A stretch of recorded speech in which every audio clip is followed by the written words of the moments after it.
नमस्कार, मैं डिम्पिका आप सभी का स्वागत करती हूँ पीएमसी हिंदी की इस खास श्रृंखला डॉक्टर से पूछो में।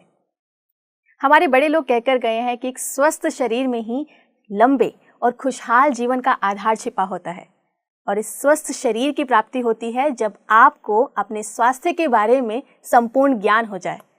डॉक्टर से पूछो में हम आपके सामने ऐसी ही एक अपॉर्चुनिटी लेकर आते हैं जहां आप अपनी बीमारियों से संबंधित प्रत्येक समस्याओं को और शंकाओं को दूर कर सके। आज दिन है शुक्रवार और आज हम आपके द्वारा पूछे गए सवालों के जवाब जानते हैं हमारे एमबीबीएस डॉक्टर एस रंजन जी से। आइए स्टूडियो में स्वागत करते हैं डॉक्टर एस रंजन का। सर बहुत बहुत स्वागत है आपका हमारे शो में। नमस्ते। तो चलिए बिना देरी किए हम अपने सवाल जवाब की श्रृंखला की शुरुआत करते हैं और ये पहला सवाल हमसे पूछा है गुजरात से एक फिजियोथेरेपिस्ट रीना पटेल जी ने। एक डॉक्टर का एक डॉक्टर से सवाल। मेरा नाम रीना पटेल है। मैं अहमदाबाद गुजरात से हूँ। मेरी उम्र 30 साल है। मैं फिजियोथेरापिस्ट हूँ। मुझे 2 साल से एंटीफॉस्फोलिपिड एंटीबॉडी सिंड्रोम डिटेक्ट हुआ है और उसके लिए मैं वारफेरिन टैबलेट लेने डॉक्टर ने बोला है कि लाइफ लॉन्ग लेनी पड़ेगी। तो उसके साइड इफ़ेक्ट से बचने के लिए मुझे क्या ध्यान रखना चाहिए? और उसके साइड इफ़ेक्ट में मुझे रेड डॉट्स पैर पे होते हैं और चक्कर वगैरह आते हैं, तो उसके लिए मुझे मार्गदर्शन दीजिए। रीना जी, मेडिसिन के साइड इफेक्ट से ही सिर्फ बचने की थॉट हमारे पास क्यों? हम ऐसा क्यों नहीं सोच रहे कि बीमारी कैसे ठीक हो जाए? Auto immune disorder, antiphospholipid antibody syndrome, आप इसमें अगर आप अपने सिम्टम ही बताते तो ज़्यादा अच्छा रहता। ये ऑटो इम्यून डिसऑर्डर जो होते हैं वो मेडिकल में भले कहें कि इनमें लाइफ लॉन्ग मेडिसिन लेनी है, लेकिन ऐसा नहीं है। अगर आप ठीक करना चाहते हैं तो मेडिटेशन से, अपने हार्ट चक्र पे काम करके, अपने हार्ट की नाड़ियों पे काम करके, अपनी बॉडी को डिटॉक्स, फास्टिंग और इंटरमिटेंट फास्टिंग करके आप पूरी तरह से हील कर सकते हैं। देखिए, अगर आप पे सिर्फ एग्जैक्ट सवालों का जवाब मैं देना चाहूँ कि डिटॉक्स साइड इफ़ेक्ट से कैसे बचना है, क्योंकि साइड इफ़ेक्ट क्या होता है कि कोई, आप फार्माकोलॉजी में आपने पढ़ा होगा, अब मेडिसिन के कुछ अनवांटेड इफ़ेक्ट, उसका जो मैकेनिज्म है वो होते हैं हमारी बॉडी में। अगर हम साइड इफ़ेक्ट को कम करना चाहें तो इफ़ेक्ट भी कम हो जाएगा अगर हम उस मेडिसिन पर ही डिपेंडेंट हैं। तो फर्स्ट पास मेटाबॉलिज्म है, लीवर से मेडिसिन को क्रॉस करना होता है। लीवर मेडिसिन के कुछ पोर्शन को शरीर से बाहर फेंकता है क्योंकि ये फॉरेन पार्टिकल है, फॉरेन एजेंट है, तो बॉडी इसे जल्दी से जल्दी बाहर फेंकना चाहता है। तो अब हम यह कर सकते हैं कि हम लीवर का मेटाबॉलिज्म बढ़ा दें और ये मेडिसिन का इफेक्ट जल्दी से शरीर से बाहर जाए, लेकिन उस प्रोसेस में उसका इफेक्ट होना भी कम हो सकता है। चलिए आपके सवालों का जवाब देते हुए अब लीवर का पॉइंट आप समझ लीजिए। हमारे पैर में, पैर के अंगूठे और बगल की उंगली के बीच में LV3 एक्यूप्रेशर पॉइंट होता है। इसको दबाइए आप। इसको दबाने से जो इसका एक्सक्रीशन है, दवा बाहर जाएगी, ये जल्दी दवा बाहर जाएगी क्योंकि लीवर अगर अच्छा काम करेगा तो मेडिसिन बॉडी में ज़्यादा देर तक ना रहे तो उसका साइड इफेक्ट कम होगा। आपकी जो हेल्थ समस्या है, अगर हम उसके थोड़े जड़ में जाएं, ऑटो इम्यून डिसऑर्डर, यहाँ जो हमारी बॉडी के अपने सेल्स अपनी बॉडी पर अटैक कर रहे हैं, इसमें फिजिकल लेवल पे हमें फास्टिंग करने से, उपवास करने से, और उपवास अगर ना हो सके तो 15 घंटे का फास्ट, 16 घंटे का फास्ट, यह हमें बॉडी को क्लीन करने में हेल्प करता है। क्योंकि ऑटो इम्यून के मैकेनिज्म में, जो नेचुरोपैथी में जो हमारे पास जो थ्योरी है कि जब हमारे सेल्स में टॉक्सिन आ जाता है तो टॉक्सिन होने की वजह से जो हमारी बॉडी में अननेसेसरी सेल्स को निकालने के लिए जो इम्यून सेल्स हैं उसको डिटेक्ट करते हैं कि इसमें गंदगी ज़्यादा है, इस गंदगी को बाहर निकालना है, तो वो सेल्स पे अटैक करते हैं। बेसिकली वो टॉक्सिन पे अटैक कर रहे हैं कि वो टॉक्सिन को शरीर से बाहर भेजना चाहते हैं। अब वो टॉक्सिन सेल के अंदर घुस गया है, इसलिए सेल्स को डिस्ट्रॉय करके सेल्स को बाहर फेंकने की क्रिया होती है। तो हमारे अपने ही सेल्स अपने सेल्स पर अटैक क्यों कर रहे हैं? ऑटो इम्यून डिसऑर्डर्स, पुलिसी जब भक्षक बन जाए, पुलिसी जब गुंडा बन जाए, तो ये ऑटो इम्यून डिसऑर्डर के आपको कंसेप्ट को समझना है कन्फ्यूजन, हमारी बॉडी में कन्फ्यूजन वाली स्टेट क्रिएट हो रही है। अपने लाइफ में मेंटल रीजन से जोड़ते हुए अपने लाइफ में कन्फ्यूजन को आप थोड़ा कम करें, थोड़ा क्लैरिटी को बढ़ाएं, है ना। जब भी कभी डाउट में रहते हैं, डाउट में कभी कोई काम या डिसीजन ना लें। पहले कभी भी बहुत बार हम नया काम करते हैं, नई चीज़ में जाते हैं, पता नहीं है कि करना चाहिए कि नहीं करना चाहिए, तो असमंजस की स्थिति में ही आगे बढ़ना ठीक नहीं है। क्लैरिटी पर अपने काम करें, डिटॉक्स पर काम करें, फास्टिंग क्या करें, फास्टिंग हफ्ते में एक दिन फास्टिंग नहीं पूरी हो पाती है, मुश्किल लगता है, तो इंटरमिटेंट फास्टिंग कर सकते हैं। नेचुरोपैथी में तो ऐसे बहुत जगह फास्टिंग के प्रयोग हो रहे हैं। पहली बार में हम जिसने कई फास्टिंग किया हो ऐसे लोगों के साथ रहते हैं तो थोड़ा हमारे इजी हो जाता है, तो हम सीख जाते हैं कि फास्टिंग करना मुश्किल नहीं है। तो फास्टिंग करने से, डिटॉक्स होने से जब टॉक्सिन हमारी बॉडी से बाहर जाएंगे तो ये ऑटो इम्यून वाली टेंडेंसी कम होगी। तो कन्फ्यूजन को कम करना है।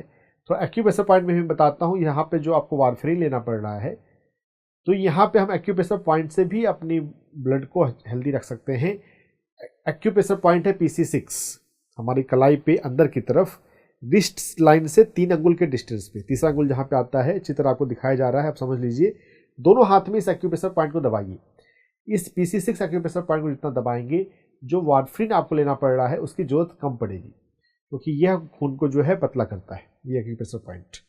PC6 के अलावा आप HT7 को दबा सकते हैं। HT7 हार्ट 7 हमारे रिस्ट पे होता है, छोटी उंगली की लाइन में। HT7 एक्यूप्रेशर पॉइंट दबाते हुए, PC6 पॉइंट दबाते हुए आप भाव ऐसा करें कि मेरा ब्लड बिल्कुल अपने परफेक्ट नॉर्मल स्वरूप में है, बिल्कुल नॉर्मल है। तो हमारे थॉट पावर से भी हमारी बॉडी में चेंजेस होते हैं, जैसा हम सोचते हैं वैसा होता है। हम राइट सोचना, पॉजिटिव सोचना सीखें। PC6 HT7 ये ब्लड्स के लिए हुए। अब अगर ऑटो इम्यून की कंडीशन को ठीक करना है कि हमारी बॉडी में जो हम अपने इंटेलेक्चुअल लेवल पे, माइंड लेवल पे क्लैरिटी ला सकते हैं, एनर्जी लेवल पे इस इफेक्ट को कम करने के लिए एक्यूप्रेशर पॉइंट है LU5। लंग 5 एक्यूप्रेशर पॉइंट हमारे एल्बो पे होता है। जब हम हाथ को मोड़ते हैं तो आगे का हिस्सा जो है वहाँ पे ये LU5 एक्यूप्रेशर पॉइंट है। दोनों हाथ में इस LU5 एक्यूप्रेशर पॉइंट को दबाएं। इस एक्यूप्रेशर पॉइंट को दबाने पर यहाँ पर दर्द होता ही है। ये पॉइंट ऐसा है जहाँ दर्द होता है। PC6 और HT7 पर जो पहले के 2 पॉइंट बताए थे उसमें दर्द नहीं होता है तो भी आपको दबाना है। LU5 एक्यूप्रेशर पॉइंट पे दर्द होता है। इन तीनों एक्यूप्रेशर पॉइंट को दबाएं। और आप चाहें तो आपको मिलेट्स भी खाना चाहिए। 5 मिलेट्स जो हैं वो हमारी बॉडी को बहुत हेल्प करते हैं डिटॉक्स करने की, जो आप मतलब यहाँ पे जरूरी है ऑटो इम्यून के केस में। मिलेट्स जो है वो माइक्रोबायोम को ठीक कर देते हैं, तो इससे आपको हेल्प होगा। और ध्यान तो जरूरी है, ध्यान में तो 2 बार बैठना चाहिए आंख बंद करके। मन को शांत करेंगे, मन पॉजिटिव होगा तो हीलिंग में फायदा मिलेगा। सर, हम लोग हमारे इस मंच से हमेशा अपने दर्शकों को यही बताते आए हैं कि दवाइयों को खाने की जितनी कम कोशिश करेंगे आप उतना सही रहेगा, लेकिन अभी भी काफ़ी संख्या में लोग हैं जो दवाइयों पर निर्भर हैं और उनको दवाइयों से साइड इफ़ेक्ट्स बहुत ज़्यादा हो रहे हैं। तो आपने जो पॉइंट्स बताए हैं जिसमें साइड इफ़ेक्ट्स को कम किया जाता है, LV3 पॉइंट पर जब आपने बताया, क्या ये हर केस में संभव है सब तरीके के साइड इफ़ेक्ट्स को कम करने में? देखिए, मैं इनकी सवालों को जवाब देते हुए मैंने कहा था जब साइड इफेक्ट हम कम करना चाहें तो इफेक्ट भी कम हो सकता है। क्योंकि साइड इफेक्ट कम करने के लिए हमें क्या करना है, जो लीवर, ये इसको फर्स्ट पास मेटाबॉलिज्म बोलते हैं फार्माकोलॉजिकल की लैंग्वेज में, कि जो बॉडी में हम दवा लेते हैं बॉडी तो उसे पहचानती कि ये हमारा अपना ओरिजिनल नहीं है, इसको जल्दी से जल्दी बाहर फेंकना है। तो बॉडी में डिटॉक्स करने के लिए सबसे मेन ऑर्गन जो है वो लीवर है, उसके बाद किडनी है, थोड़ा बहुत लंग भी है। तो लीवर ज़्यादा अच्छा काम करे ताकि वो बाहर फेंकने की क्रिया जो है वो जल्दी हो जाए, है ना। T-half एक कंसेप्ट होता है कि कितने देर में जो दवा का जो कंसंट्रेशन है वो हाफ हो जाता है, तो T-half बोलते। तो लीवर ज़्यादा अच्छा काम करेगा तो जल्दी से बाहर जाएगी दवा। तो ये हर एक कंडीशन में काम आ सकती है, लेकिन साइड इफेक्ट कम करने के प्रोसेस में इफेक्ट भी कम हो सकता है। तो हम ज़्यादा बेहतर ये प्रयास करें कि कैसे हम पूरी तरह से ठीक हो जाएं। सिर्फ जो हम ये सोच रहे हैं कि साइड इफेक्ट कम हो, साइड इफेक्ट ना हो, हम ऐसा क्यों नहीं सोचते कि हम पूरी तरह से ठीक हो जाएं। और पॉसिबल है, मेन स्ट्रीम मेडिकल में ये सोच नहीं है, लेकिन स्पिरिचुअल प्रैक्टिसेस में, अल्टरनेटिव कॉम्प्लीमेंट्री मेडिसिन में हमारा ये अनुभव तो रहा है। ये बीमारियां ठीक हो जाती हैं पूरी तरह से। जी रीना जी, हर बीमारी ठीक हो सकती है, बस आपको ज़रूरत है बड़ा सोचने की। और जो भी सर ने बताया कि आपको मिलेट्स खाना है, LV3 पॉइंट पर ध्यान देना है, तो इन सब बातों का अगर आप ध्यान रखेंगे तो आप अपनी परेशानी से जल्दी निजात पा सकते हैं। सवाल पूछने के लिए आपका बहुत बहुत धन्यवाद। बढ़ते हैं अपने अगले सवाल की तरफ, और ये सवाल हमसे पूछ रही हैं पूजा चौहान जी, उत्तर प्रदेश से। पूछिए अपना सवाल। हेलो, राम राम डॉक्टर साहब। मैं पूजा चौहान कानपुर से बोल रही हूँ। मेरी उम्र 47 वर्ष है। सर, मुझे मेंसेस की दिक्कत है। 2 जनवरी से एमसी मेरी स्टार्ट हुई थी। उसके बाद वो करीब 26 तारीख तक चली। 26 के बाद भी चली है, लेकिन तब मैंने डॉक्टरों को दिखाया तो डॉक्टर ने अल्ट्रासाउंड किया और उसमें गांठ बताई थी। उसके बाद उन्होंने इटोसिस टैबलेट दी कि 5 दिन खाइए, उसके बाद ठीक हो जाएगी। उसके बाद हमने वो दवा खाई। फिर मुझे करीब 2.5 महीने मेंसेस नहीं हुई। उसके बाद फिर सही ठीक-ठाक से हुई है, लेकिन अभी जो है मई में मुझे अप्रैल में 26 मई को हुई। उसके बाद 5 दिन रही। उसके बाद फिर 11 मई को हुई। और फिर जो था अभी 6 मई से फिर से स्टार्ट हो गई है। कृपया मेरे समाधान बताएं। पूजा जी, पहले तो सवाल पूछने का ढंग में इन जनरल सभी लोगों को कहना चाहूँगा कि इतने माइक्रो डिटेल्स में कौन से डेट को शुरू हुए, बस ये है कि पीरियड ज़्यादा दिन आ रहे हैं, हैवी मेंस्ट्रुएशन हो रहा है, साइकिल रेगुलर नहीं है, वो मेन समस्या है ना। इतना माइक्रो डिटेल्स की जरूरत नहीं है कि किस डेट को शुरू हुई और किस डेट तक चली रही। खैर, तो यहाँ पर जो हमें यह बात एक बात समझनी है कि एक बार मेडिसिन लेने से, वैसे हमारा दवाइयों पर कोई काम नहीं है, तो दवाइयों पे हम फोकस नहीं करते, दवाइयों की जिक्र करने की ज़रूरत भी नहीं है। आपसे अपना सिम्टम बताएं। लेकिन यहाँ पे चलिए, अगर बताया भी है तो एक कंसेप्ट जो यहाँ पर अगर हम माइन्यूटली ऑब्जर्व करें कि अगर मेडिसिन से हमें फ़ायदा अगर होता भी है, हमें लगता है कि फ़ायदा हो रहा है, वो फ़ायदा बहुत बार टेम्पररी होता है। कुछ समय तक उसका इफेक्ट रहा, लेकिन फिर से समस्या अलग ढंग से उभर कर सामने आती है। तो दवाओं का प्रयोग हम कम से कम करें, और जब प्रयोग कर रहे हैं तो ऐसा ना सोचें कि अब तो पूरी तरह से ठीक हो गया है। ये समझिए कि आपको टाइम मिल गया है, आप अपने प्राकृतिक चिकित्सा पर आप काम कर सकते हैं। तो यहाँ पर मैं आपको एक्यूप्रेशर पॉइंट बताता हूँ। हमारे दाहिने हाथ में और दाहिने पैर में एक्यूप्रेशर पॉइंट है। दाहिने हाथ में एक्यूप्रेशर पॉइंट जो है वो हमारी कलाई पर अंगूठे की लाइन में LU7 एक्यूप्रेशर पॉइंट है। ये अंगूठे के नीचे जब जाएंगे तो यहाँ पर एक बोन फील होता है, और बोन के जस्ट नीचे ये LU7 लंग 7 एक्यूप्रेशर पॉइंट है। इसे दाहिने हाथ में दबाना है, राइट हैंड में। इसे 2-2 मिनट 3-3 मिनट दबाएं, और दिन में ऐसा 3 बार दबाना है। इस पॉइंट पे अक्सर दर्द मिलता है, दर्द मिलेगा। आप जैसे जैसे दबाते जाएंगे धीरे धीरे दर्द जो है वो कम होता जाएगा। तो इसे दिन में 2-3 बार दबाया करें। LU7 एक्यूप्रेशर पॉइंट के अलावा हमारी दाहिने तरफ ही दाहिने पैर में SP4 एक्यूप्रेशर पॉइंट, स्प्लीन 4, हमारा जो सांवला हिस्सा है और गोरा हिस्सा है तलवे का, उसके जंक्शन पे ये SP4 एक्यूप्रेशर पॉइंट है। इस एक्यूप्रेशर पॉइंट पे भी अक्सर दर्द मिलता है। दाहिने पैर में इस एक्यूप्रेशर पॉइंट को दबाना है, और पीला रंग दिखाया जा रहा है, मतलब पीले रंग की हल्दी आप यहाँ पे लगा सकते हैं दबाने के बाद। इस पॉइंट को भी दिन में 3 बार, या इस पॉइंट को ज़्यादा भी दबाया जा सकता है 5 बार। तो SP4 एक्यूप्रेशर पॉइंट और LU7 एक्यूप्रेशर पॉइंट ये आपको दाहिने तरफ करते हैं। इसके अलावा SP6 और SP9 हमारे पैर में आते हैं, ये दोनों पैर में करने हैं। SP6 जो SP4 नाड़ी है, उसी नाड़ी का एक पॉइंट, दूसरा पॉइंट आ रहा है SP स्प्लीन की नाड़ी।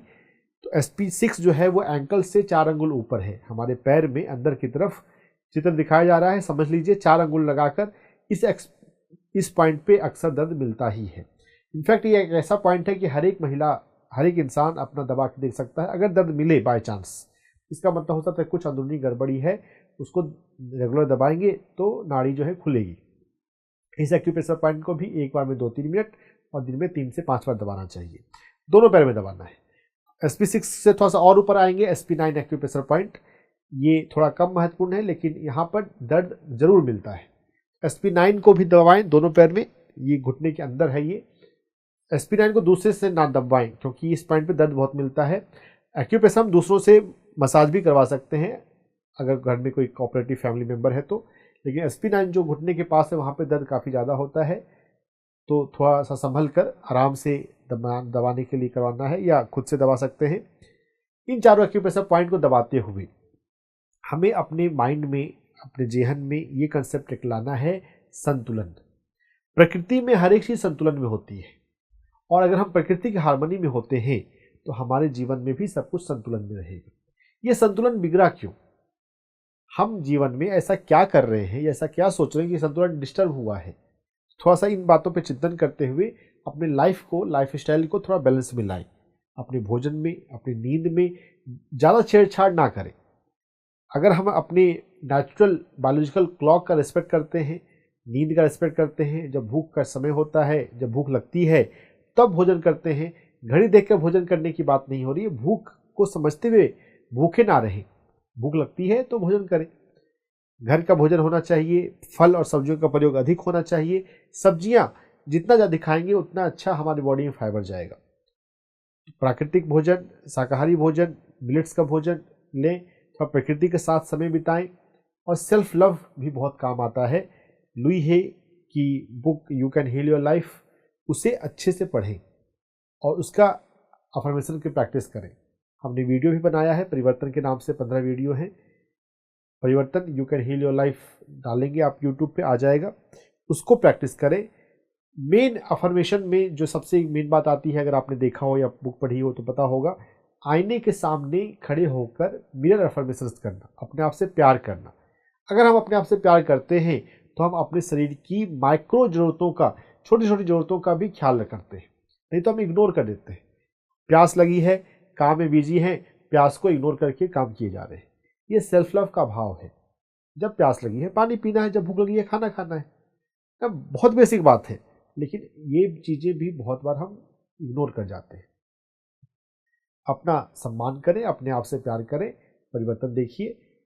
ये जो पॉइंट अभी बताए, हाथ में LU7, पैर में SP4, SP6, SP9, इनका मसाज कीजिए। रेगुलर करेंगे, अपने आप से प्यार करेंगे, फायदा होगा आपको। सर, महिलाओं में देखें तो माहवारी से संबंधित काफ़ी सारी समस्याएं दिखती हैं, और इसमें हर एज की औरत को, महिलाओं को ये समस्या रहती हैं। इसमें ऐसा है ना कि अगर हम शुरुआत में, बचपन में ही चीज़ों को जब ठीक नहीं कर रहे हैं ना, बस पेन हुआ, मेफ्टल स्पैस ले लिया और काम चला लिया, है ना। ब्लीडिंग ज़्यादा हो रही है, हीमोग्लोबिन कम हो गया, लेकिन हीमोग्लोबिन को नॉर्मल करने के लिए एफर्ट नहीं किया जा रहा है ना। आयरन की जब प्रेगनेंसी का टाइम आया तब आयरन की टैबलेट लिया या हीमोग्लोबिन बढ़ाने के लिए लिया। नॉर्मल कंडीशन में भी तो हीमोग्लोबिन नॉर्मल होना चाहिए।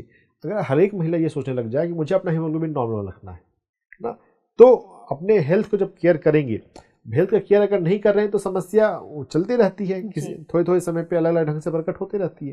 तो हर एक उम्र को जो हो रहा है, बेसिकली बचपन से ही हो रहा है, उसको ध्यान नहीं दिया जा रहा है। क्या इसके पीछे भी साइकोसोमेटिक रीजंस हैं? अब सेल्फ लव की बहुत ज़्यादा कमी है कि हम प्रायोरिटी दे ही नहीं रहे अपने फिजिकल हेल्थ को जी। बस हमने ये सोच रखा है कि हमें पढ़ाई अच्छी करनी है, हमें लाइफ में अचीवमेंट करना है, सोशल इमेज के प्रति हम ज़्यादा कंसर्न है। हमारे माइंड में हम अपने बारे में क्या इमेज है, सेल्फ इमेज। अगर सेल्फ लव होगा तो हम सेल्फ इमेज की भी फिक्र करेंगे जी।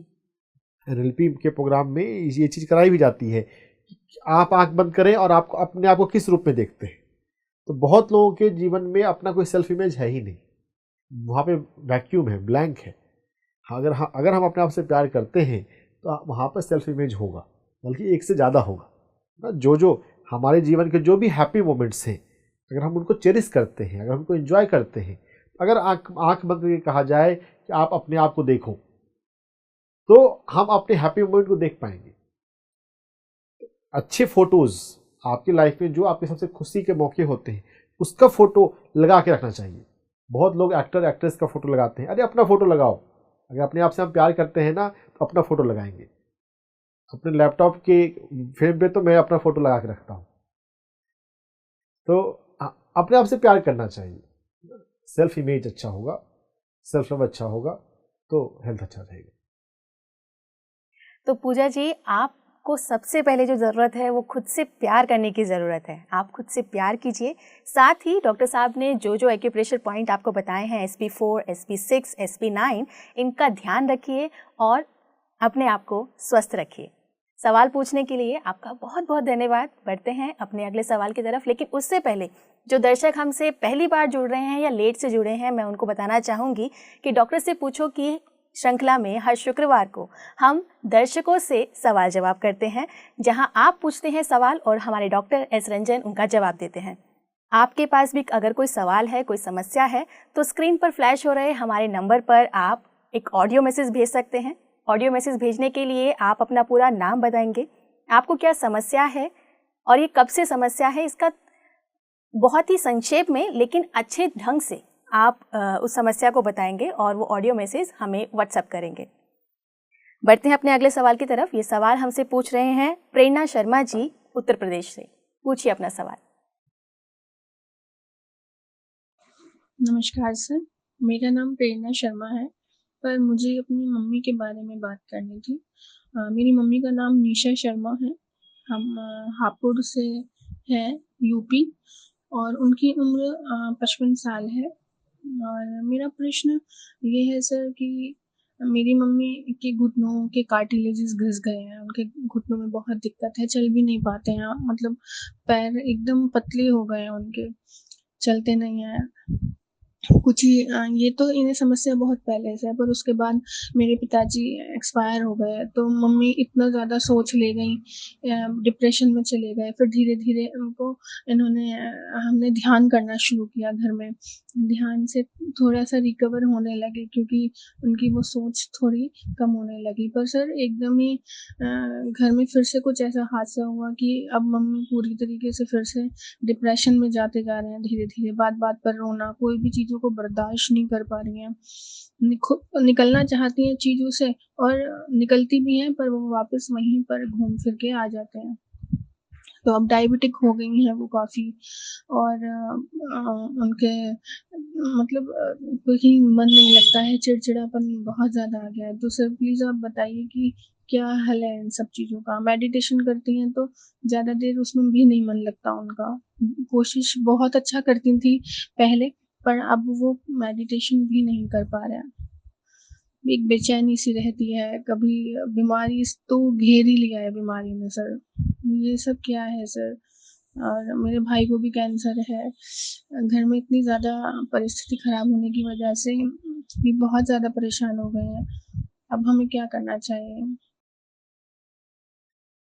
आपने अपनी समस्या जो बताई है कि माँ को ही प्रॉब्लम है और भाई को भी कैंसर हुआ है, तो ये जब मल्टीपल फैमिली में लोग अगर बीमार हो तो इसको समझना चाहिए कि ये फिर कर्मों का इफेक्ट हमारे जीवन में आ रहा है ना। परेशानी जब इतनी ज़्यादा है कि हम बुरी तरह से परेशान हो रहे हैं, तो कर्म यहाँ पर थोड़े ज़्यादा हो गए हैं। वो कर्मा बैलेंस होने का समय आया है। एक तो धैर्य हमें रखना है, प्रार्थना करनी है, अपनी भीतर की जो दिव्यता जिसको हम ध्यान से समझते हैं उसको फील करना सीखना है और उस पर विश्वास रखने के लिए बोलना है। अगर मम्मी अभी ध्यान नहीं कर पा रही हैं, आप जो ध्यान कर रहे हैं उस ध्यान में अपनी जो एनर्जी फील होती है, जो नॉन फिजिकलनेस फील होता है, उसको पर ट्रस्ट रखें, प्रे करते रहें कि टाइम सेल पास, ये वक्त चला जाएगा। और उस दौरान जो है हमें अपने आप को मजबूत करना है। कैसे मजबूत करना है? एक तो देखिए, आपने बताया कि आपकी माँ जो है डिप्रेशन में जा रही हैं, तो थोड़ा उनके साथ रेगुलर बातचीत करते रहनी है। जो भी कोई व्यक्ति डिप्रेशन में जाता है उसको कभी भी अकेले नहीं छोड़ना चाहिए। जब वो अकेले में होता है तो ज़्यादा वो नेगेटिव विचारों की उलझनों में उलझ जाता है। कोई ना कोई उनके साथ बैठा रहे, बात करता रहे, और वो नेगेटिव बोलेंगी, परेशान होंगी, चिड़चिड़ी होंगी, आप धैर्य रखिए। जो दूसरे मेंबर हैं उनको तो धैर्य रखना है ना। उनको सनलाइट में लेके जाइए। डिप्रेशन से बाहर आने के लिए सूर्य प्रकाश जो है वो बहुत फ़ायदेमंद है। आधे घंटे के लिए सुबह और शाम, अगर 2 टाइम नहीं हो सकता है तो 1 टाइम सूर्य प्रकाश में जाना चाहिए। या तो वॉकिंग करें या कहीं बैठकर ध्यान में बैठ जाए। वॉकिंग ज़्यादा बेटर है, क्योंकि ध्यान तो घर में भी कर सकते हैं। तो वॉकिंग अगर हो सकती है तो वॉकिंग कर लें, नहीं तो बैठ कर कहीं ध्यान कर लें। सनलाइट आने से हमारे भीतर एक्टिवनेस आती है, डिप्रेशन जाता है। और थोड़ा उनको बोलिए, थोड़ा समझाइए।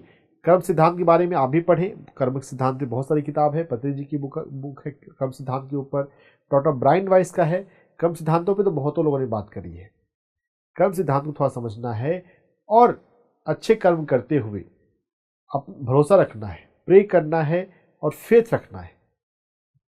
अच्छे कर्म में माफ़ी देना आता है। कभी किसी से हम गुस्सा होते हैं, कोई भी पुरानी बात है, गलती दूसरे की भी हो तो भी हमें उसे माफ़ कर देना चाहिए, क्योंकि जो माफ़ कर पाता है वो बड़ा होता है। जो बड़े दिल वाला हो, जो बड़े हृदय का हो, जिसका व्यक्तित्व तो बड़ा है, वही माफ़ कर सकता है। नहीं तो हम तो छोटी छोटी बातों पे बहुत लोग लड़ने लग जाते हैं और लड़ाई को कई सालों तक खींचते रहते हैं। तो फॉरगिवनेस से कर्म के बंधन टूटते हैं, कटते हैं।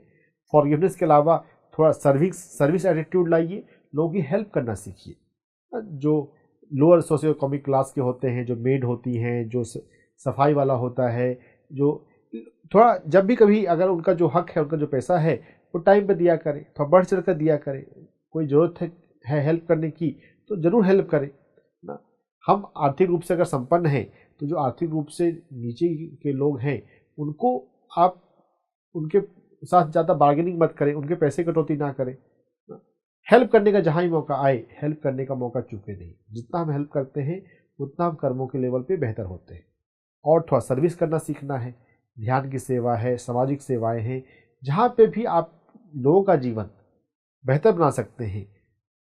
हम ठीक है, अपने हेल्थ के लेवल पे हम अपनी लाइफ को बेहतर करने की कोशिश कर रहे हैं, लेकिन बहुत जगह पे हम भी तो किसी की लाइफ को बेहतर बना सकते हैं। हेल्प करना और सर्विस करना ये बढ़ाना चाहिए।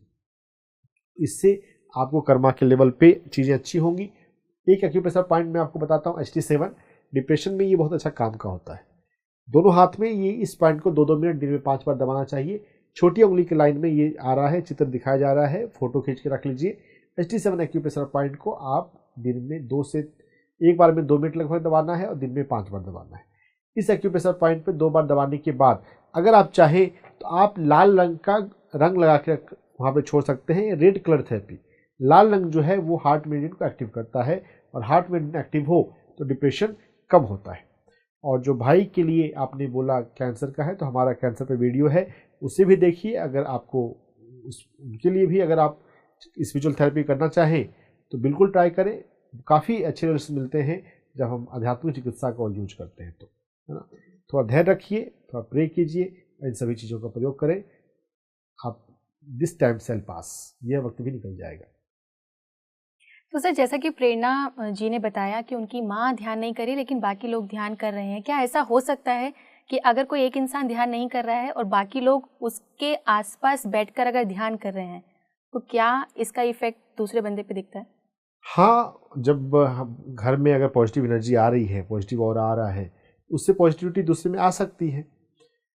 और जो एनर्जी लेवल पे जो पॉजिटिविटी आती है उससे ज़्यादा प्रभाव होता है देखने का, कि माँ भी देखती है कि ये लोग ध्यान में बैठ रहे हैं, ध्यान कर रहे हैं, तो मुझे भी ध्यान करना चाहिए। कभी ना कभी उनके भीतर भावना आ सकती है।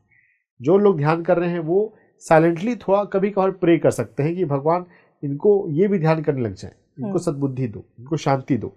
तो वो प्रेयर करने से भी वो ध्यान में जल्दी आ सकते हैं। तो प्रेरणा तो हमें एक दूसरे को देखकर मिलती है। हमें धैर्यपूर्वक अपना ध्यान करते रहना है। जी, धैर्यपूर्वक अपना ध्यान करते रहना है और सकारात्मक सोचना है, क्योंकि आपकी सकारात्मकता आपकी परेशानियों का हल बन सकती है।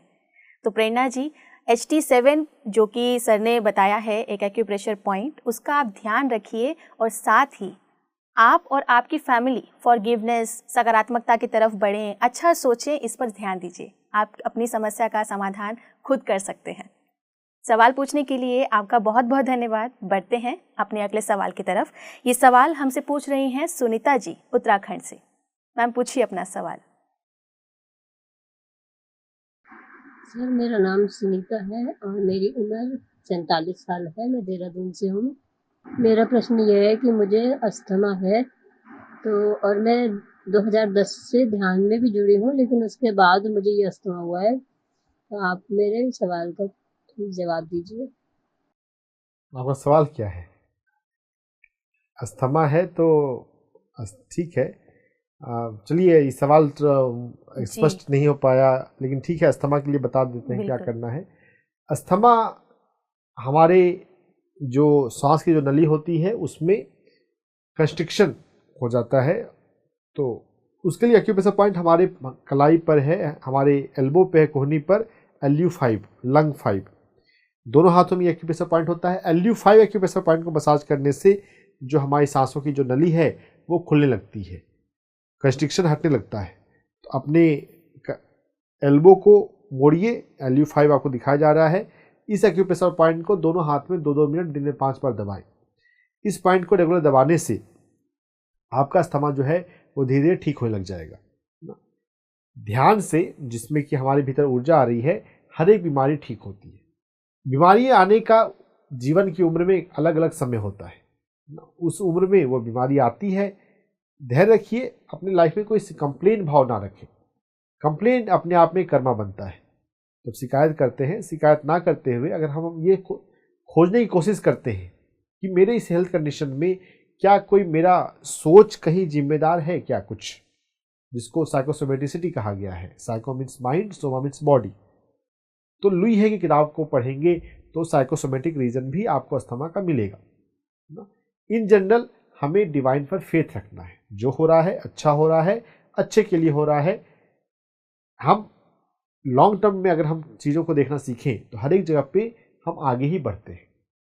इस LU5 एक्यूप्रेशर पॉइंट को दबाइए और थोड़ा एक्यूप्रेशर के साथ अफर्मेशन करना सीखिए, तो आपको फ़ायदा होगा। आपको आपके सवाल का जवाब जो हमने दिया है वो आपके जितना आपने सवाल पूछा है उसी आधार पर दिया है। अच्छा होता कि आप अपनी समस्या को थोड़ा और स्पष्ट रूप से हमारे से बोलते तो ज़्यादा हम आपको बेहतर तरीके से जवाब दे पाते। पर आपने अपना सवाल पूछा, उसके लिए बहुत बहुत धन्यवाद। आप अपना ध्यान रखिए, सकारात्मक सोचिए और अपने ऊपर, अपने मानसिक तौर पे जो आपने एक भार उठा रखा है कि ये सभी समस्याएं आप ही को क्यों आ रही हैं, इस पर थोड़ा सा आपको काम करने की ज़रूरत है।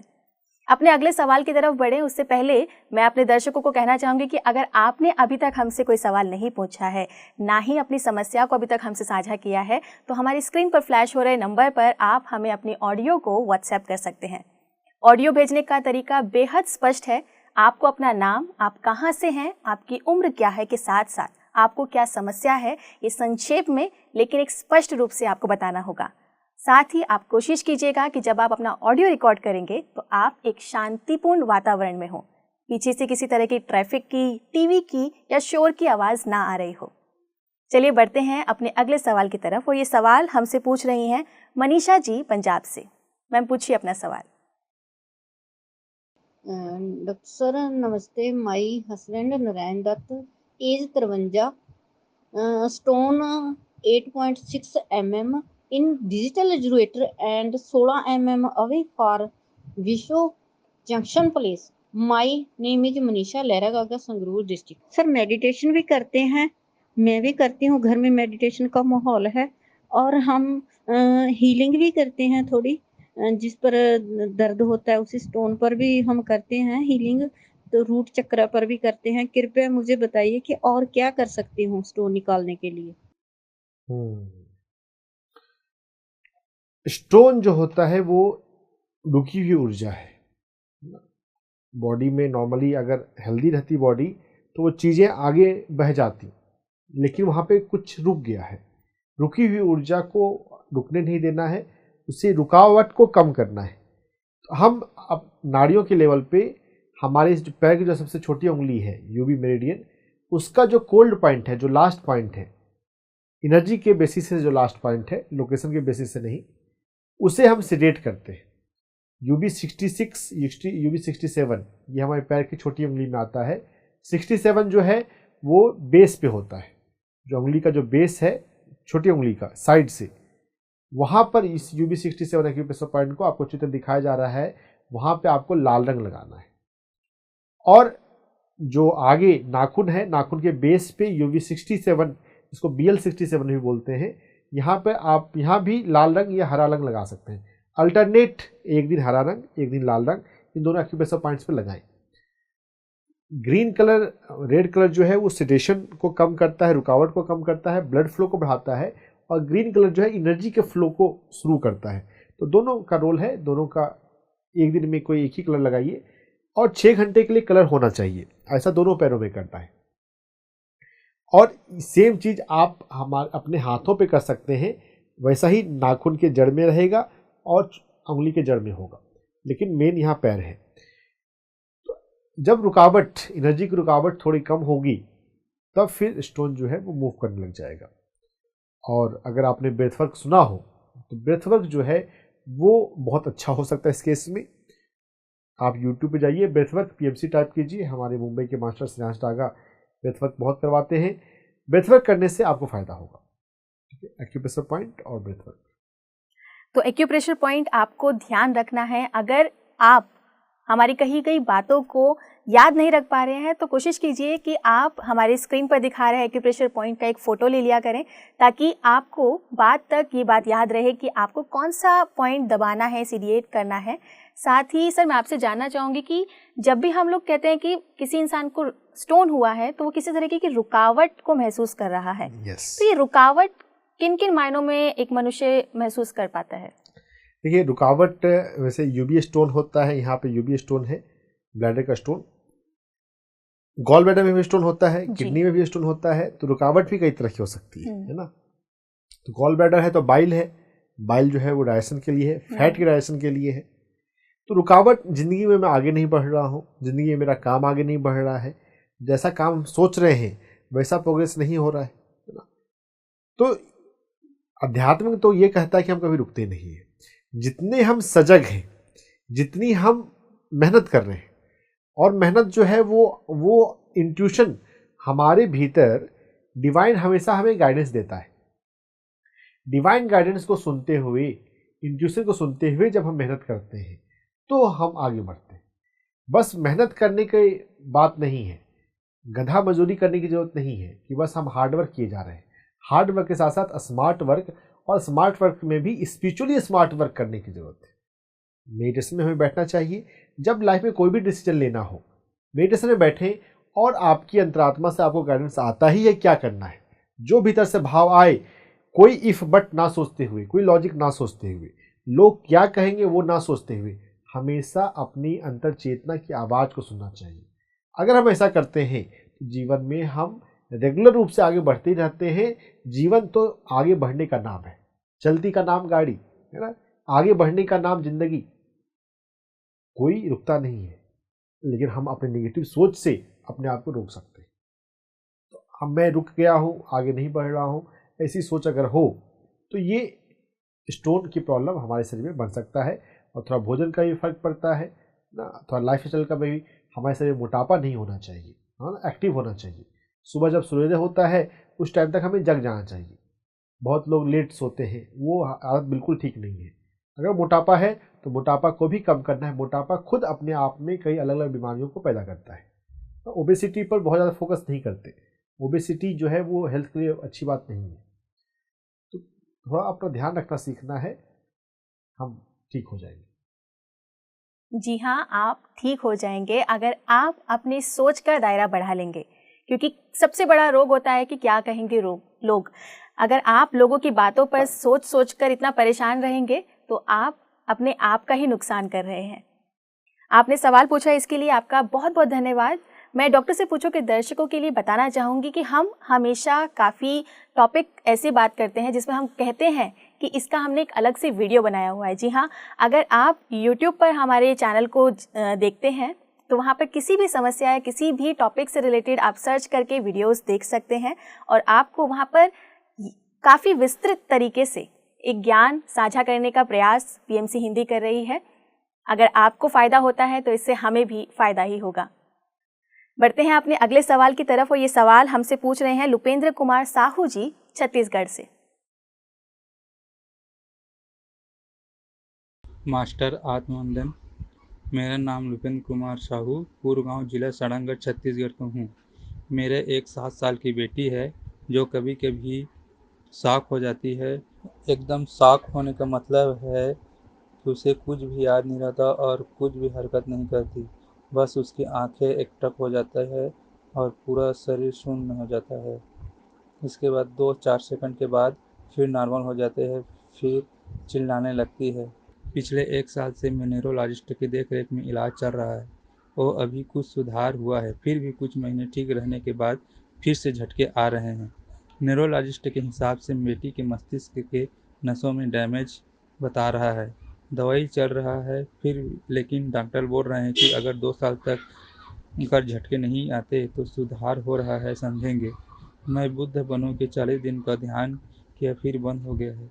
मैं स्पिरिचुअल टैबलेट के बारे में सुना हूँ, क्या इसके लिए कोई स्पिरिचुअल टैबलेट है कि मेरे बच्चे में सुधार हो, क्योंकि ध्यान में बैठने पर कहने पर नहीं बैठती। इसका रिपोर्ट भी भेज रहा हूँ। धन्यवाद। स्पिरिचुअल टैबलेट में कोई टैबलेट नहीं होती, वो एक क्रिएटिव नाम दिया गया है। जो स्पिरिचुअल साधनाएं हैं, डिफरेंट डिफरेंट माइंडसेट है, वो एक प्रोग्राम है। आप उसकी जानकारी लेकर आप वो प्रोग्राम अटेंड कर सकते हैं। वो एक डिफरेंट प्रोग्राम है। तो ये PSSM एक बहुत बड़ी मूवमेंट है, बहुत बड़ी संस्था है, जिसमें कई सारे अलग अलग प्रोग्राम चलते रहते हैं। यहाँ पे डॉक्टर से पूछो में मैं स्पिरिचुअल टैबलेट में काम नहीं करता, लेकिन हाँ, वो भी एक अच्छा प्रयोग है। अगर आप करना चाहें तो कर सकते हैं, लेकिन वहाँ भी कोई टैबलेट या मेडिसिन नहीं है, सिर्फ स्पिरिचुअलिटी पर ही काम है। जो आपने अभी बताया, जो सीजर, ये सीजर बोलते हैं इसको, फिट्स, ये फिट्स जो है बहुत सेकंड, छोटे सेकंड, बहुत थोड़ी देर के लिए आ रहा है, एब्सेंस सीजर। तो यहाँ पर आपको बात ये समझनी है कि एब्सेंस सीजर का इलाज एलोपैथी से ज़्यादा अच्छा एक्यूप्रेशर में होता है। अगर हम समझ लें और करें तो क्या करना है, नाक के जस्ट नीचे इस जगह पर आपको बस ऐसे हल्के से मध्यम प्रेशर से दबा के रखना है। बच्ची खुद से नहीं दबा पाएगी, पेरेंट्स को करना होगा। नाक के जस्ट नीचे यहाँ पे आप हल्के प्रेशर से दबा के रखें। और यहाँ पर काला रंग, जब घर पे हो तो काला रंग यहाँ पर लगा दिया करें। यहाँ पर काला रंग लगाने के अलावा अंगूठे पर एक्यूप्रेशर पॉइंट आपको दिखाया जा रहा है, समझ लीजिए GB26 एक्यूप्रेशर पॉइंट है।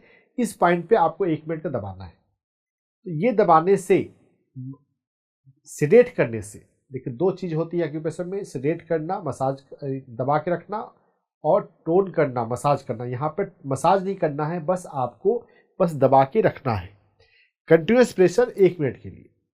और बाद में वहाँ पर काला रंग लगा दें। जब वो घर पे है तो काला रंग तो लगा सकते हैं।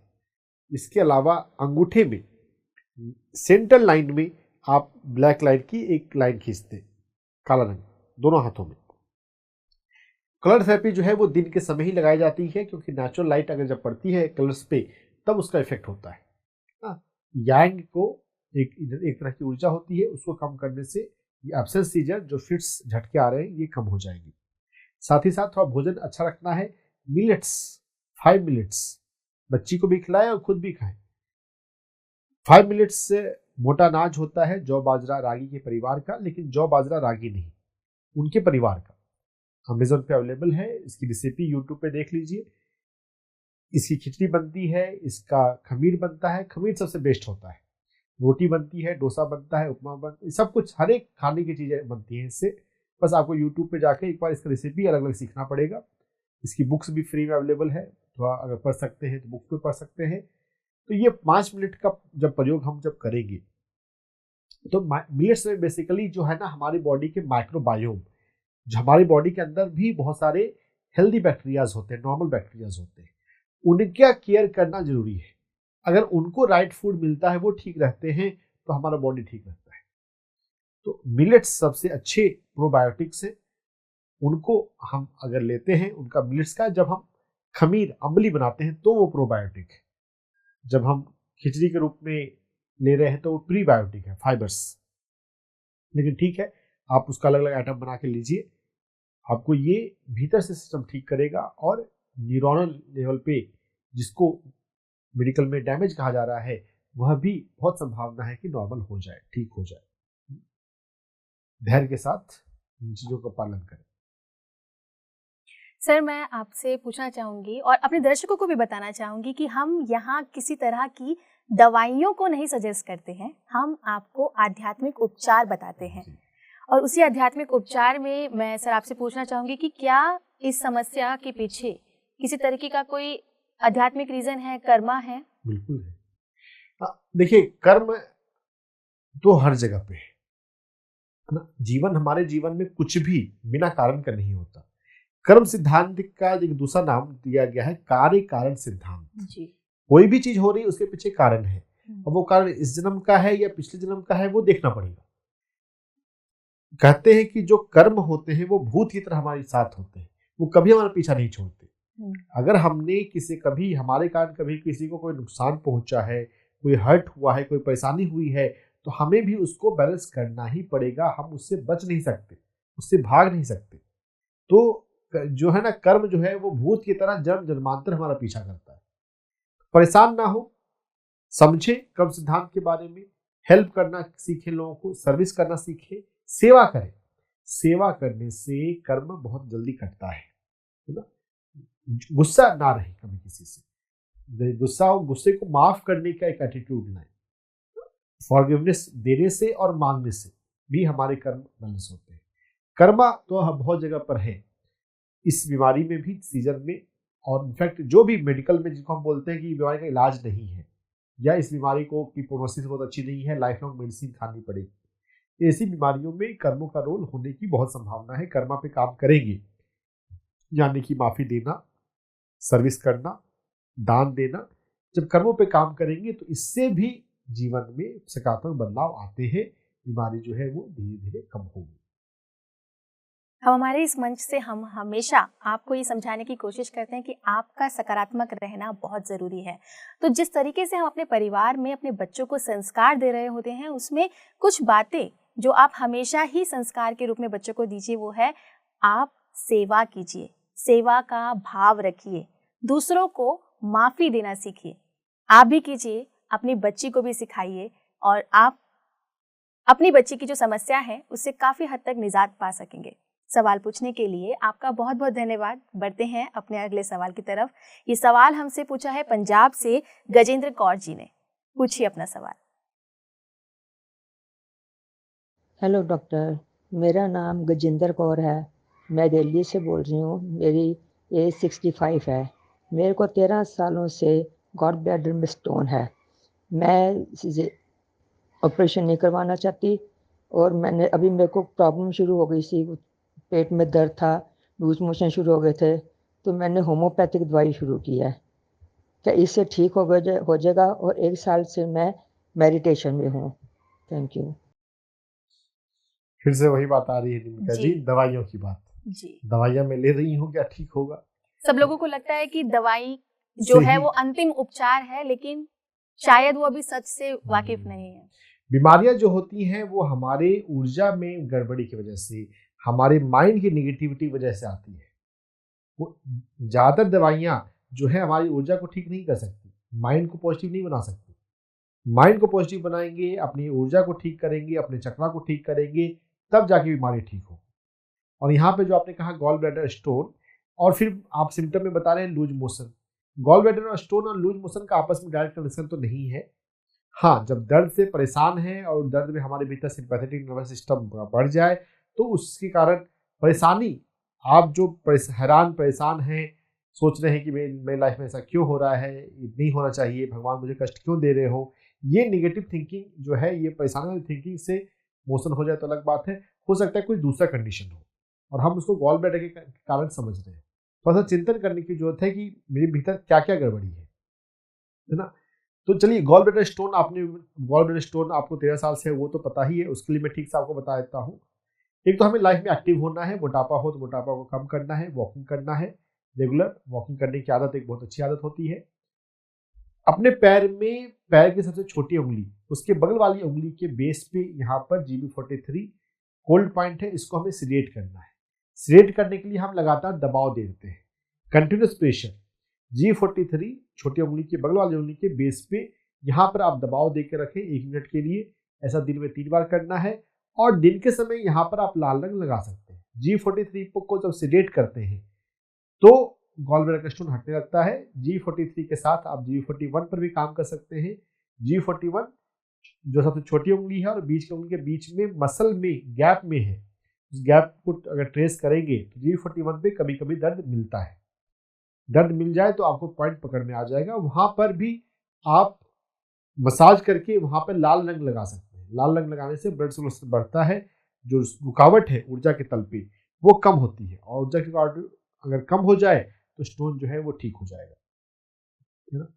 ध्यान से, अगर आपका ऐसा सवाल था कि मैं ध्यान कर रही हूँ कैसे इससे ठीक होगा, तो ऐसा बिल्कुल आपको हमारे PMC हिंदी पर अनुभव भी सुनने को मिल जाएंगे। ऐसे अनुभव हैं अलग अलग मेडिटेटर्स के कि ध्यान करने से उनका स्टोन गायब हो गया। तो विश्वास रखिए, भरोसा कीजिए अपने ध्यान पर, और पॉजिटिव रहिए और एक्यूप्रेशर पॉइंट पे काम कीजिए। ठीक, आपको ऑपरेशन कराने की जरूरत नहीं पड़ेगी। जी हाँ गजेंद्र कौर जी, आपको ध्यान रखना है कि आपने GB43 को सीडिएट करना है और GB44 एक और एक्यूप्रेशर पॉइंट सर ने बताया है, आप उसका ध्यान रखिए। सकारात्मक रहिए, अच्छा सोचिए, आप ठीक हो जाएंगे। आपका ऐसा सोचना भर भी आपको काफी हद तक सही कर सकता है। सवाल पूछने के लिए बहुत बहुत धन्यवाद। अगले सवाल की तरफ बढ़ते हैं। ये सवाल हमसे पूछा है उत्तर प्रदेश से CB राय जी ने। पूछिए अपना सवाल। नाम CB राय, एज 86, वाराणसी यूपी। मेरे कमर में, जांग में, तलवे में पिछले 20-25 साल से बहुत दर्द है। चलने में बहुत तकलीफ होती है, लड़खड़ा जाता हूँ, आंखों में पानी भरा रहता है, कब्ज भी रहती है, पेट साफ नहीं होता। मुझे दवा बताएं, धन्यवाद। दवा बताएं। CB राय जी, हम यहाँ पे कोई दवा नहीं देते, दवाइयों की बात नहीं करते, बल्कि हम ये सिखाते हैं कि आप जितना अच्छा ध्यान करते हैं उतना आपको दवा की जरूरत नहीं पड़ती है, कम पड़ती है। दवाओं पर निर्भर नहीं होना है, हमें अपनी आत्मसत्ता को, अपने आध्यात्मिक रूप को, स्वरूप को पहचानना है। जितना हम अपनी आध्यात्मिकता को पहचानते हैं उतने दवा यूजलेस हो जाते हैं। तो आपको एक्टिव होना सीखना है ना। आप 86 साल की उम्र में एक्टिव हैं, सवाल पूछ रहे हैं तो अच्छी बात है। वॉकिंग करना चाहिए आपको, जरूर टहलने की आदत रखनी चाहिए। जो दर्द होता है वो ऊर्जा की कमी को, ऊर्जा के बैलेंस को बताता है। सोने से पहले अपने तलवों को मसाज कीजिए, पूरे तलवे का मसाज कीजिए, तेल लगा के या बिना तेल, वो सेकेंडरी बात है, आपको मसाज बस करना है, बाकी चॉइस है आपकी क्या करना चाहते हैं। और तलवे में एक बहुत अच्छा पॉइंट है K1, किडनी 1। इस K1 एक्यूप्रेशर पॉइंट को मसाज करें। ये K1 जो है ना, K1 को जब हम मसाज करते हैं तो K1 जो कि तलवे में आता है, इससे हमारी किडनी एक्टिव होती है। ये हमारे शरीर में ऊर्जा जनरेट करने वाले कुछ ऑर्गन्स हैं, किडनी है, स्प्लीन है। K1 का चित्र दिखाया जा रहा है, इसको आप समझ लीजिए। दोनों पैर में दबाइएगा, हो सकता है आपको किसी एक पैर के K1 पे दर्द मिले। जिस पैर में K1 पे दर्द मिलता है उसको दिन में 5 बार दबाना है, नहीं तो दिन में 2 बार दबाइए। K1 एक्यूप्रेशर पॉइंट दबाने से किडनी एक्टिव होगी, किडनी एक्टिव होने से ऊर्जा ज्यादा बनेगी। हमारी बॉडी में सेल ऑर्गन के लेवल पे भी ऊर्जा थोड़ी जनरेट होती है। ध्यान में तो ऊर्जा हम पाते ही है अपनी सुषुम्ना नाड़ी से, जो ब्रह्मांडीय ऊर्जा है। इंटरनली भी ऊर्जा जनरेट होती है। तो K1 का मसाज करने के साथ साथ आप SP6 एक्यूप्रेशर पॉइंट, हमारे एंकल पे 4 अंगुल ऊपर होता है, इस SP6 का मसाज करने से, ये SP6 जो है जंक्शन पॉइंट है, kidney meridian, liver meridian, spleen meridian, तीनों पे एक साथ काम होता है। एंकल से 4 अंगुल ऊपर ट्रेस कर लीजिए। अगर आपको दर्द मिलता है तो दिन में 3 बार, नहीं तो 2 बार इस एक्यूप्रेशर पॉइंट को दबाया करें। दोनों पैर में दबाना है। K1 को दबाने से, SP6 को दबाने से नाड़ियां खुल जाएंगी और दर्द जो है आपका थोड़ा कम हो जाएगा। थोड़ा आपको एक्टिव बने, थोड़ा वॉकिंग किया करें ना। सूर्य प्रकाश में 15 मिनट से आधे घंटे ध्यान के लिए बैठिए और ध्यान में भाव कीजिए कि मैं सूरज से भी ऊर्जा ले रहा हूँ। देखिए, हम भोजन से ऊर्जा लेते हैं क्योंकि हमें सूरज से ऊर्जा लेना नहीं आता। अगर हम सन के सामने मेडिटेशन करते हैं और थोड़ा भाव करते हैं, थोड़ा प्रार्थना करते हैं, हम सूर्य से भी थोड़ी बहुत ऊर्जा ले सकते हैं। हमारे भारत देश में कई तरह के सन योगी हुए, सूर्य योगी हुए, जिन्होंने भोजन नहीं किया या बहुत कम किया, ऐसे योगी हैं। तो सन प्रकाश में, सूर्य प्रकाश में जब हम मेडिटेशन करते हैं और भाव करते हैं कि सूर्य से मुझे एनर्जी मिले, तो एनर्जी मिलती है। तो इन सभी चीजों का प्रयोग करते हुए आप अपने दर्द को कम कर सकते हैं। दवाओं की जरूरत नहीं है। दवाओं की ज़रूरत नहीं है। और आपने अगर ध्यान की अपनी इस यात्रा को शुरू कर दिया है तो आप भूल जाइए कि आपको किसी भी बीमारी के लिए दवाओं की ज़रूरत है, क्योंकि आपकी इच्छा शक्ति, आपकी सकारात्मकता आपकी सभी समस्याओं का हल कर सकती है। तो आपने ध्यान रखना है K1 SP6 एक्यूप्रेशर पॉइंट का, और आपने पॉजिटिव रहना है। आप अपनी समस्या को जल्द से जल्द हल कर सकेंगे। सवाल पूछने के लिए आपका बहुत बहुत धन्यवाद। तो दर्शकों, अब वक्त हो चला है आप सभी से विदा लेने का। लेकिन विदा लेने से पहले हम आपसे कहना चाहेंगे कि जिन दर्शकों के सवाल अभी तक हम लोग नहीं ले पाए हैं, वो निराश नहीं होइए। हम अपने अगले एपिसोड में उनके सवालों के जवाब के साथ हाजिर हो जाएंगे। साथ ही जिन दर्शकों ने अभी तक हमसे सवाल नहीं पूछा है, वो हमसे अपना सवाल पूछ सकते हैं। अपनी समस्या को हमसे साझा कर सकते हैं हमारे व्हाट्सएप नंबर पर अपना एक ऑडियो मैसेज भेज के हमारी स्क्रीन पर आपको ये एक नंबर दिख रहा है, आप यहाँ पर अपना एक ऑडियो मैसेज अपने नाम, स्थान, अपनी समस्या के साथ भेज सकते हैं और हम पूरी कोशिश करेंगे कि आपको आध्यात्मिक उपचार प्रोवाइड कर सकें। सर, हमारे दर्शकों की इतनी सारी समस्याएं होती हैं और आप कितने बेहतर तरीके से बहुत ही आसान इलाज उनको बता रहे होते हैं, इसके लिए आपका बहुत बहुत धन्यवाद। थैंक यू जी। तो दर्शकों, अगले शुक्रवार हम लोग फिर से आपसे मिलेंगे आपके सवालों के साथ, लेकिन तब तक के लिए आप खुद का बहुत ध्यान रखिए, ध्यान कीजिए और सकारात्मक रहिए। मुझे दीजिए इजाजत, देखते रहिए पीएमसी हिंदी। नमस्कार।